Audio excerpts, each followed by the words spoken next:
جو آنے جانے والے تھے ان کی نظر میری بیٹی پہ پڑی،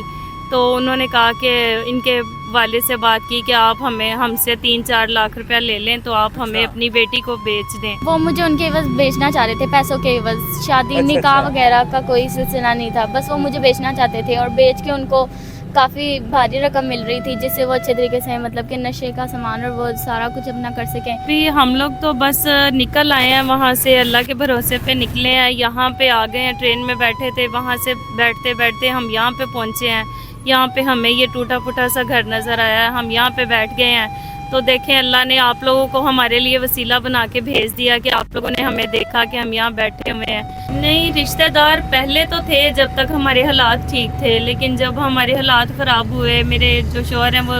نشے پہ لگے، تب پھر